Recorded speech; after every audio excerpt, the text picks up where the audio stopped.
ini kan ada dua jenis pengaduan ya Pak ya, soal saldo kosong di bantuan pangan non tunai sama bansos. Saldo, jadi yang bantuan pangan non tunai ada beberapa saldo dari 2017 sama dari April kemarin tuh nol, jadi penerimanya tidak bisa menerima bantuan pangan non tunai. Nah kalau mereka tercatat sebagai penerima bantuan pangan non tunai kan mereka tidak bisa menerima bansos COVID kan. Jadi dan yang kedua ini kan juga ada soal bansos, evaluasi bansos tahap 1 sama 2-nya itu banyak sama seperti yang kemarin waktu KPK bilang transparansi, kenapa sih seseorang bisa menerima, seseorang yang mendaftar kemudian ditolak segala macam itu kan tidak transparan. Nah, Pemprov sendiri menanggapinya dari laporan teman-teman koalisi tadi gimana Pak? Yang pertama kami menyambut baik hadirnya teman-teman dari koalisi yang ingin membantu pendataan dan membantu peningkatan penyaluran daripada bansos ya. Ada dari Seknas Pitra, dari kota kita, apalagi nih dari perkumpulan inisiatif, ada dari International Budget Partnership, nih apalagi nggak kebaca nih. Ya dari semua teman-teman LSM, NGO yang ingin terlibat, kami Pemprov DKI Jakarta, Pak Gubernur, kita semua di sini sangat mengapresiasi partisipasi dari institusi atau pribadi-pribadi yang ingin terlibat aktif. Apalagi keterlibatan ini dalam rangka memberikan perhatian yang lebih pada masyarakat yang kurang mampu. Memang kami dalam masa pandemi ini telah menganggarkan tidak kurang dari 5,32 triliun untuk 3 aspek bantuan, yaitu terkait kesehatan, jaringan pengaman sosial atau sembako, dan stimulus ekonomi. Dan tentu kehadiran teman-teman di sini yang membantu sangat kami harapkan. Apa bantuan yang kami butuhkan? 1, ikut terlibat membantu memperbaiki pendataan penerima bansos, penerima PKH, penerima disabilitas, penerima bantuan KJP Plus, dan lain sebagainya. Kami bekerja melibatkan seluruh komponen instrumen yang kami miliki sampai tingkat terendah, sampai lurah, RT, dan RW semua terlibat, bahkan ada forum-forum lainnya termasuk desa wisma dan sebagainya. Kemudian yang kedua, kami juga senang keterlibatan teman-teman ini ikut membantu mengawasi proses penyaluran bantuan sosial.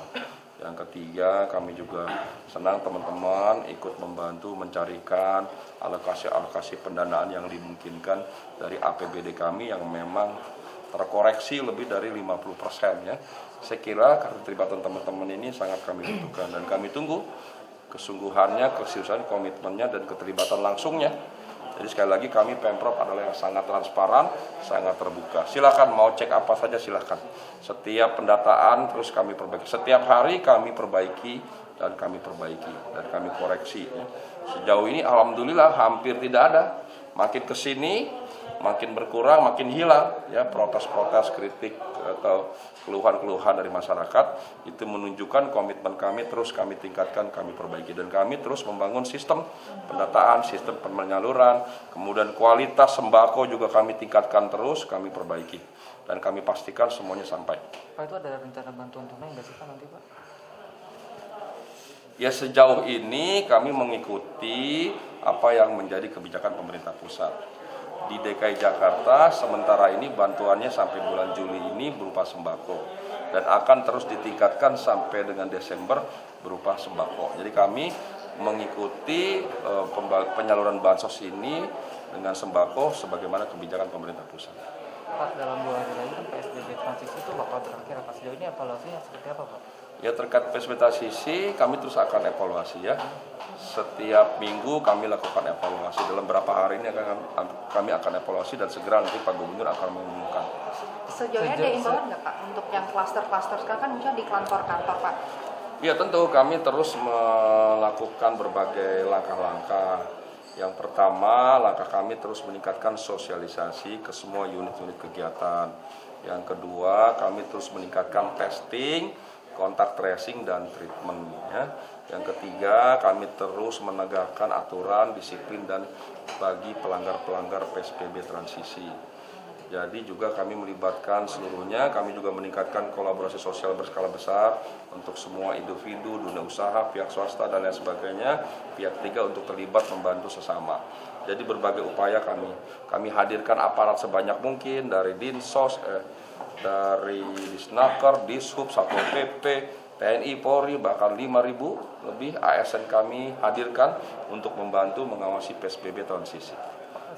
Kemudian sudah 1,6 miliar lebih dana yang terkumpul dari mereka yang kami denda, ya. Dan kami terus tegakkan aturan disiplin. Cukup? Pak, sebetulnya kan mengkritik kalau misalkan perkantoran nggak pernah disidak sama Pemprov, itu gimana? Ya, terkait pengkantoran, kami terus berkoordinasi dengan asosiasi profesi, dengan Kadin, dengan Apindo, dengan semuanya, PHRI, semuanya lah. Dengan asosiasi, kami terus dialog, diskusi, dan kami minta supaya pimpinan, owner, para pimpinan di semua unit kegiatan atau pemilik usaha untuk terlibat aktif dengan cara mengatur jam kerja, ya, jeda 2-3 jam, jam masuk, jam istirahat, termasuk jam keluar. Pas di belakang Pak kan mengatakan kalau di masa transisi ini wabah semakin tidak terkendali, ini apakah ada sinyal untuk melakukan rem darurat Pak untuk berikutnya? Ya, dalam 2 hari ini kita akan evaluasi. Pilihannya kan 3. Pilihan yang pertama, kalau dianggap ada luar biasa perbaikan, ada peningkatan yang positif, ke arah yang lebih baik, tentu kita memasuki masa sehat, aman, dan produktif. Kalau masih seperti ini, kemungkinan kita akan memperpanjang masa transisi. Tapi kalau semakin memburuk, tidak mustahil, ya, kembali ke PSBB. Jadi semuanya sangat bergantung pada RT-nya, R0-nya, positivity rate-nya, ya, semua, fatality rate dan sebagainya. Jadi data-data itu terus akan kami pantau, kami cermati, kami teliti, kami koordinasi dengan pemerintah pusat, dengan gugus tugas pusat, dengan para pakar, para ahli, dengan semua instansi atau unit terkait.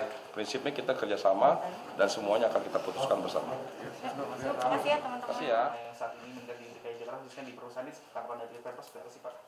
Ya, memang ada peningkatan klaster dari 375 jadi 44, ya, yang terpapar virus corona, kemudian dari 59 menjadi 69 perkantoran. Ini menjadi perhatian, ada klaster baru di perkantoran.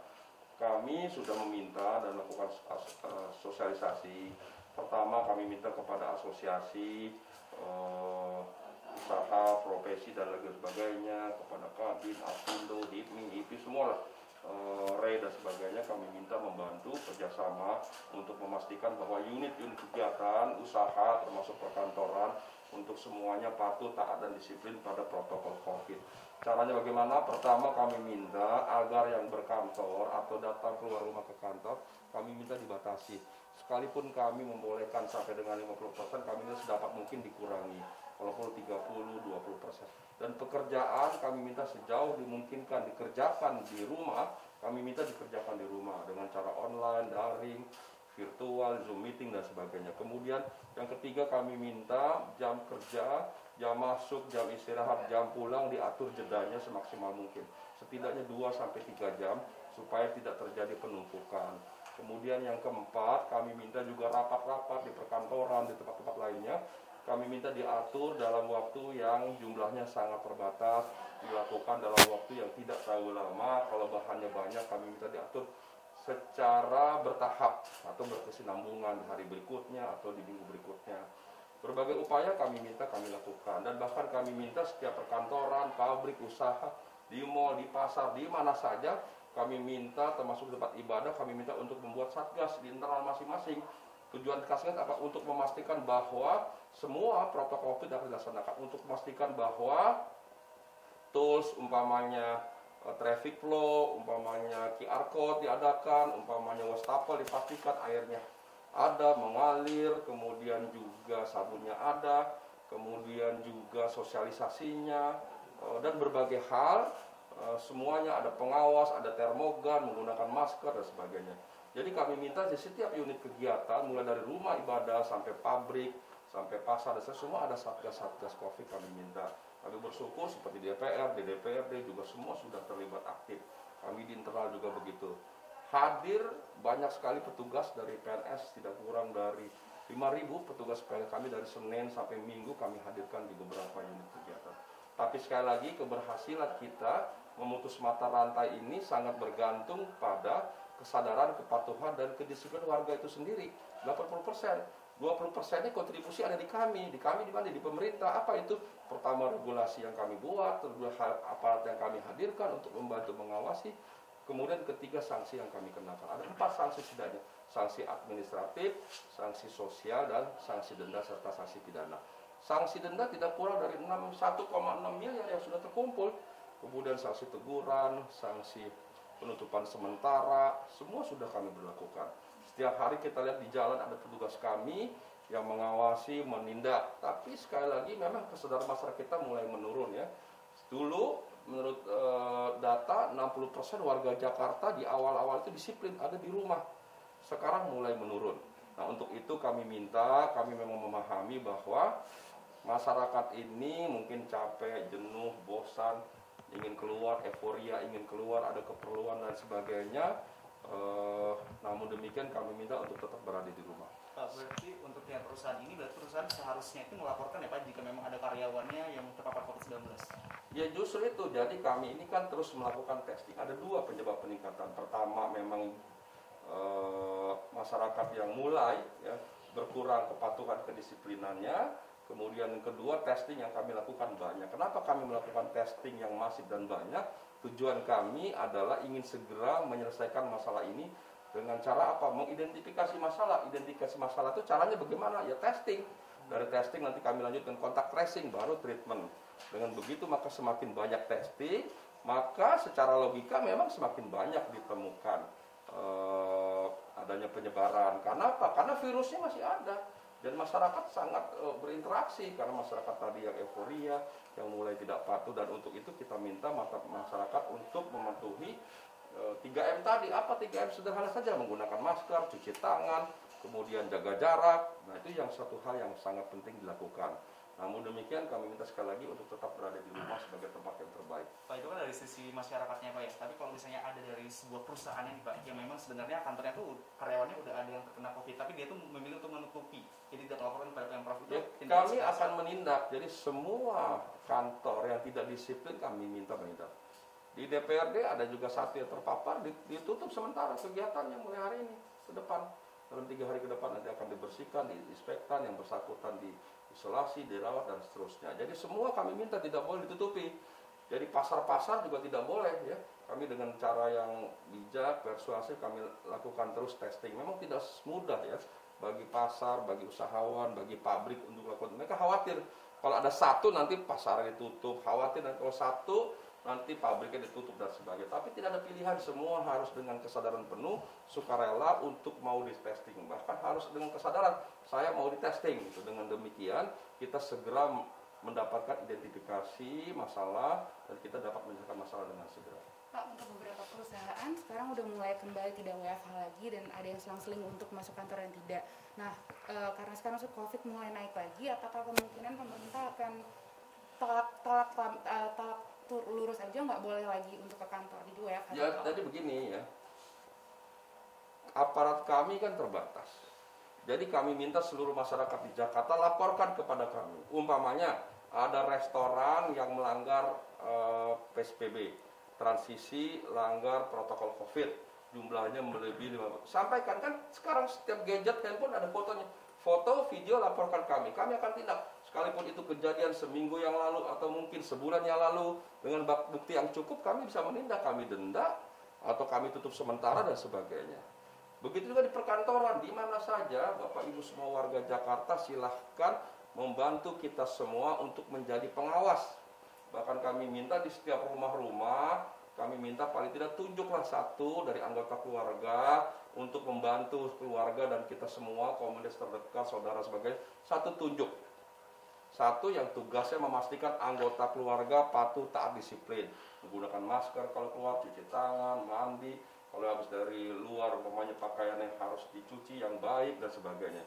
Jadi makan yang cukup, istirahat, olahraga, harus ada minimal satu dari anggota keluarga yang menjadi PIC, menjadi petugas, menjadi satgas, menjadi kader untuk memastikan bahwa anggota keluarga kita disiplin, patuh, dan taat. Kalau ini bisa dilakukan di seluruh keluarga terkecil, komunitas terkecil ada keluarga lakukan, insya Allah maka semuanya kalau di dalam rumah sudah aman, insya Allah ke depan bisa lebih baik lagi. Terakhir Pak, untuk pasar banyak pedagang yang merasa mereka tidak percaya dengan hasil COVID di pasar-pasar yang positifnya makin naik. Apakah akan ada edukasi khusus dari pemerintah untuk para pedagang pasar dan juga insentif biar mereka tidak harus bandel dan tetap jualan di pinggir jalan? Ya kalau di pasar ini kan ada dua pasar, ada pasar di kelola kami sampai di pasar Jaya, kami bisa beri sanksi. Banyak sanksi yang bisa kami terapkan bagi mereka pedagang yang tidak disiplin atau pengelola yang tidak disiplin. Kemudian kedua, bagi pasar-pasar ada 150-an pasar lain, pasar lingkungan, pasar rakyat, juga kami minta aparat kami dari tingkat camat, lurah, RW untuk membantu mengawasi. Jadi sekali lagi semuanya sangat bergantung pada kedisiplinan, ketaatan dan kepatuhan kita semua. Mohon seluruh warga Jakarta lebih patuh disiplin untuk melaksanakan protokol COVID yaitu 3M. Menggunakan masker, cuci tangan, dan jaga jarak. Laporan yang tadi dari DPRD ini lebih lengkapnya seperti apa sih Pak yang sampai pada Pemprov DKI Jakarta?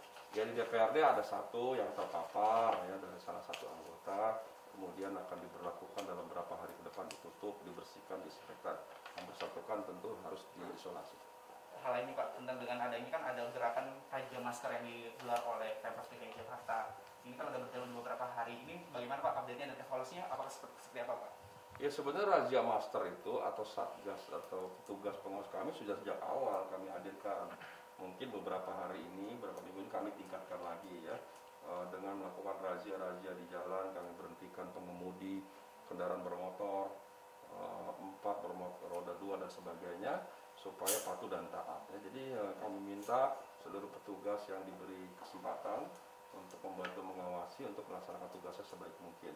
Namun demikian kami minta warga juga bisa menjadi pengawas dengan cara tolong dong Bapak Ibu gunakan maskernya, tolong jaga jarak dan sebagainya.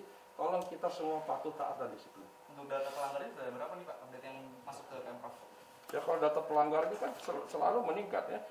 Yang ditegur saja sudah 292 perkantoran, 59 yang didenda. Data uang masuk sudah 1,6 miliar lebih. Kemudian yang tidak menggunakan masker sudah 27.789. Yang kerja sosial sudah 26.769. Yang didenda ada 1.999. Ini sampai 19 Juni data yang kita punya. Pak, ini kan masyarakat juga sebenarnya mengkritik nih Pak terkait dengan sanksi. Ada yang harus hapus sosial dan waktunya sedikit dibandingkan dengan uang hak denda 250.000.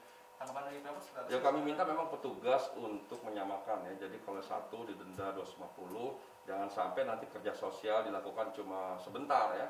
Kami minta kan ketentuannya memang tidak diatur apakah 1 hari 2 hari, tapi dalam waktu yang cukup lah. Ya minimal 1-2 jam ya, jangan kurang dari itu.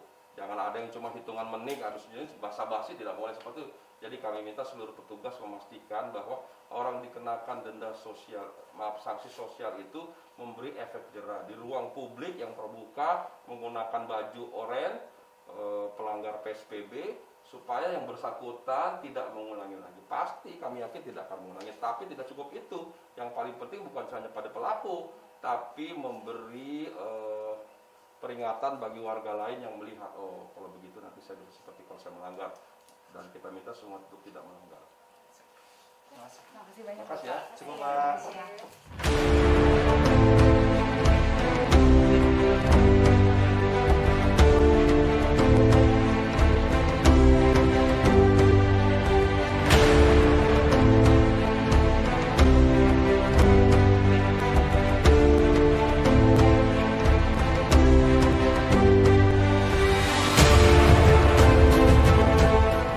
Karena itu saya menyampaikan apresiasi bahwa ACT langsung bertindak cepat, langsung bertindak tanggap, menciptakan satu sistem di mana mereka yang berpunya memberikan kepada mereka yang kekurangan, mereka yang berlebih memberikan kepada mereka yang membutuhkan. Sistem ini merupakan sebuah pendekatan amat menarik karena bukan lewat negara, tapi lewat antar masyarakat.